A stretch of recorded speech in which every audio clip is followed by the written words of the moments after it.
Bonjour à tous, nous commençons aujourd'hui une série de vidéos sur le système solaire. Nous savons que la Terre tourne autour du Soleil en un an, qu'elle tourne sur elle-même en un jour et qu'il faut environ un mois pour que la Lune fasse le tour de la Terre. Y a-t-il vraiment beaucoup plus à dire? Eh bien peut-être que oui. Commençons tout d'abord par rappeler les ordres de grandeur. On a l'habitude de cette représentation dans laquelle trois boules tournent sur des cercles rapprochés. Cette représentation est pratique puisque les trois corps et leur trajectoire tiennent sur l'écran. Le problème est que les proportions ne sont pas du tout respectées. Le Soleil est en réalité beaucoup plus gros que la Terre. Si, par exemple, on représente la Terre par un ballon au milieu d'un terrain de foot, la Lune serait alors de la taille d'une balle de tennis tournant à peu près à l'intérieur du rond central. Le Soleil, lui, serait haut comme un immeuble de 10 étages et il serait situé à 3 km du terrain. Si on conserve ces proportions dans une représentation à l'écran, la Terre est quasiment invisible à côté du Soleil. Si en plus on veut montrer la trajectoire autour du Soleil, on est obligé de réduire encore la taille et la Terre ne se voit plus du tout. Le problème existe aussi dans la représentation du système Terre-Lune, mais dans des proportions moindres. C'est pour cette raison que nous allons malheureusement devoir utiliser une représentation qui ne respecte pas les proportions. Mais il faut bien garder ce point à l'esprit, car cette liberté prise avec la réalité fait apparaître des phénomènes erronés. L'éclairage de la Lune est incorrect, le phénomène des saisons est sous-estimé et d'énormes éclipses de soleil apparaissent tous les mois. Nous serons donc amenés à revenir régulièrement aux proportions réelles. Et d'ailleurs, commençons tout de suite. Vu de la Terre, le Soleil et la Lune font à peu près la même taille.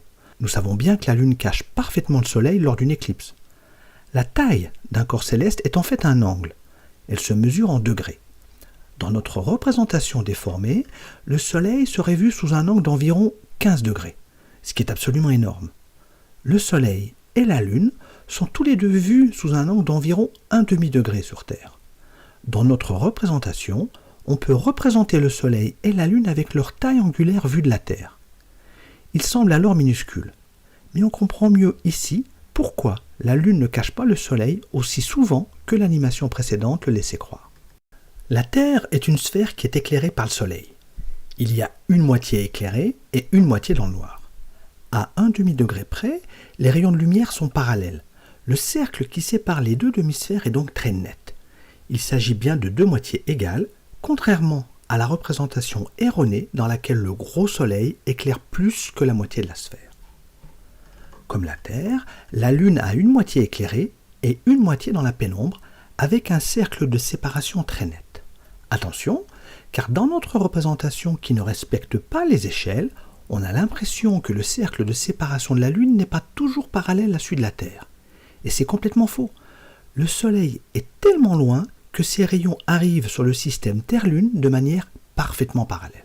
Souvenons-nous, les rayons nous viennent d'un immeuble de 10 étages sur le cercle central d'un terrain de foot. Au demi-degré près de la taille apparente du Soleil, les rayons sont parfaitement parallèles. Donc, les cercles de séparation jour-nuit de la Lune et de la Terre restent toujours parfaitement parallèles, malgré ce que laisse supposer notre représentation non proportionnelle. C'est dans cette zone de séparation que l'on voit le Soleil se lever ou se coucher. Le ciel est encore un peu illuminé quand le Soleil vient de se cacher sous l'horizon. Cela est dû à l'atmosphère terrestre au-dessus de nous qui reçoit encore la lumière et la diffuse au-delà du cercle de séparation. Au centre de l'hémisphère éclairé, les rayons frappent verticalement et chauffent plus que dans les zones où les rayons arrivent de manière rasante. Un individu sur Terre voit le Soleil au zénith dans le premier cas et plus bas sur l'horizon dans les autres cas. La Terre tourne sur elle-même selon un axe qui passe par les deux pôles. Cette rotation modifie en permanence les parties qui sont ensoleillées et la manière dont elles le sont. La journée de 24 heures est la première unité astronomique qui correspond à une rotation complète de la Terre sur elle-même. Nous verrons dans une autre vidéo qu'il y a une petite subtilité pour définir précisément ce qu'est une journée. La journée est le plus rapide des cycles que nous allons étudier. On peut donc dire en première approche que tout tourne autour de nous en 24 heures.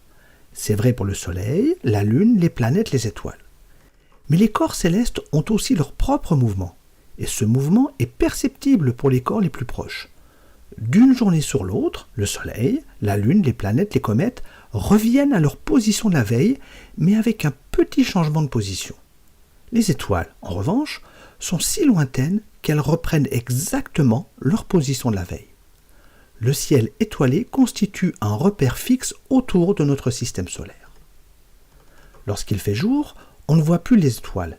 Elles n'ont pas disparu. C'est seulement que la lumière du Soleil est si forte qu'elle masque celle des étoiles et parfois aussi celle de la Lune.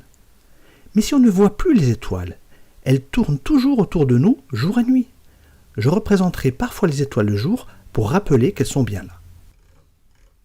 La Terre tourne d'ouest en est, c'est-à-dire que les Amériques vont vers l'Europe et l'Afrique, qui elles vont en direction de l'Asie, qui, à son tour, se dirige vers les Amériques. Quand on est au pôle, il n'y a plus ni d'est ni d'ouest. Toutes les directions vont vers le pôle opposé. Un observateur situé exactement à l'un des pôles tourne sur lui-même. S'il est au pôle nord, il tourne de la droite vers la gauche. Pour lui, le ciel tourne donc de la gauche vers la droite. S'il fait jour, en 24 heures, le Soleil suit un cercle parfait de la gauche vers la droite. Au pôle sud, l'observateur tourne bien évidemment comme l'observateur du pôle nord, mais puisqu'il a la tête en bas par rapport à lui, il tourne de sa gauche vers sa droite. Au pôle sud, le Soleil tourne en cercle de la droite vers la gauche, l'inverse du mouvement apparent au pôle nord. Rendons-nous à l'équateur maintenant. Cette fois-ci, en une journée, l'observateur parcourt une trajectoire circulaire de 6400 km de rayon, le rayon de la Terre. Cela représente une vitesse d'environ 1700 km par heure. C'est énorme. C'est la vitesse d'un avion de chasse. Mais avec une telle vitesse, est-ce qu'on ne devrait pas ressentir quelque chose à l'équateur? En sautant, est-ce que la Terre ne devrait pas défiler sous nos pieds à toute vitesse? Est-ce que les avions ne devraient pas aller systématiquement vers l'ouest pour additionner la vitesse de rotation de la Terre à leur propre vitesse? Voyons ce qu'il en est. Rappelons tout d'abord que nous ne ressentons pas la vitesse. Dans un train qui file à 300 km/h, vous pouvez déambuler tranquillement dans le wagon. Si vous sautez verticalement, vous retombez au même endroit. Il ne faut donc pas espérer faire des bonds de géant à l'équateur, simplement à cause de la vitesse du sol sous vos pieds. Ce qu'on ressent, ce n'est pas la vitesse, mais l'accélération, c'est-à-dire les changements de vitesse. Dans un train, ce sont les secousses qui nous déséquilibrent, et les secousses ne sont rien d'autre que des petits changements de vitesse de droite à gauche. À 1700 km/h à l'équateur, en une seconde, le sol se déplace de 465 mètres environ. Un observateur situé à l'équateur parcourt ainsi un arc de cercle de 465 mètres de longueur. Ce qu'il va ressentir, c'est le changement de vitesse. Ici, il s'agit d'un changement de la direction de la vitesse. Après ce déplacement en arc de cercle, sa vitesse est toujours de 1700 km/h, mais dans une direction légèrement différente. Autrement dit, au lieu d'aller tout droit, la position de l'observateur s'enfonce vers le centre de la Terre. La différence entre la trajectoire en ligne droite et la trajectoire circulaire donne naissance à ce qu'on appelle la force centrifuge. Dans un manège qui fait un tour sur lui-même en 24 heures, la force centrifuge est complètement négligeable. Mais avec un rayon de 6400 km, est-ce toujours le cas? Sur le cercle équatorial, il y a une différence d'un peu plus de 3 cm entre l'extrémité de l'arc de cercle et celle de la ligne droite. Cela veut dire qu'en une seconde, le sol s'est dérobé sous les pieds de l'observateur de 3 cm. Toutes les secondes, le sol s'enfonce verticalement à la vitesse de 3 cm par seconde. C'est une accélération de 3 cm par seconde toutes les secondes. Comme le sol se dérobe sous lui, l'observateur a l'impression qu'il est attiré vers le haut. Comparons cette force centrifuge avec le poids. La gravité est une accélération vers le bas de 10 mètres par seconde toutes les secondes. L'effet de la force centrifuge est de 3 cm comparé à 10 mètres. C'est-à-dire que la force centrifuge représente 0,3% de notre poids. Dans la pratique, cette différence n'est pas sensible, on ne se sent pas plus léger à l'équateur. Et qu'en est-il pour les avions? L'atmosphère terrestre est une petite pellicule de gaz d'une centaine de kilomètres d'épaisseur autour de notre planète. L'air au-dessus de nous représente une masse de 10 tonnes sur une surface d'1 mètre carré. Avec cette masse, l'atmosphère reste collée à la surface de la Terre. Il y a bien sûr les turbulences horizontales et verticales qui constituent les vents. mais la vitesse des vents est petite par rapport aux 1700 km/h de l'équateur. Les vents de 170 km/h d'un ouragan ne vont par exemple qu'à 10% de cette vitesse. Un avion se déplace par rapport à l'air qui le porte par les ailes. Comme l'air se déplace à peu près à la vitesse de la surface du sol, la rotation de la Terre ne permet pas aux avions d'aller plus vite dans un sens que dans l'autre. Seule la vitesse des vents entre en ligne de compte. Mais ce n'est pas le cas pour les fusées. En effet, les fusées sont conçues pour sortir de l'atmosphère terrestre. Si une fusée décolle près d'un pôle, en sortant de l'atmosphère, elle a seulement une vitesse radiale acquise avec la puissance de ses réacteurs. En revanche, si elle décolle de l'équateur, lorsqu'elle quitte l'atmosphère terrestre, en plus de sa vitesse radiale, elle bénéficie d'une vitesse tangentielle, la vitesse de rotation de la Terre et de son atmosphère. C'est pour bénéficier de cet effet de fronde que les stations spatiales sont bâties de préférence proches de l'équateur. Revenons à notre observateur à l'équateur.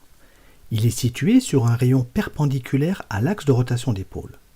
Pour lui, le ciel tourne selon un axe de rotation horizontal. Lorsqu'il regarde vers l'est, le ciel défile d'avant en arrière en passant au-dessus de sa tête. Le ciel tourne selon un axe vertical lorsqu'on est au pôle et selon un axe horizontal à l'équateur. L'observation dépend de l'endroit où on se trouve sur Terre. Pour repérer cet endroit, on utilise l'angle entre le rayon sur lequel se trouve l'observateur et le plan de l'équateur. On appelle cet angle la latitude. Elle vaut 0 à l'équateur et 90 à chacun des pôles. Faisons alors varier la latitude de 90 degrés nord à 90 degrés sud pour voir le mouvement du Soleil aux positions intermédiaires. Disons que nous sommes aux environs du 21 juin. Nous avons vu qu'au pôle Nord, le Soleil tournait horizontalement de gauche à droite autour de la verticale, puisque c'est l'axe de rotation de la Terre à cet endroit. En descendant vers l'équateur, la verticale de l'observateur s'incline par rapport à l'axe de rotation. Pour l'observateur, c'est le mouvement apparent du ciel et du Soleil qui s'incline dans le sens inverse.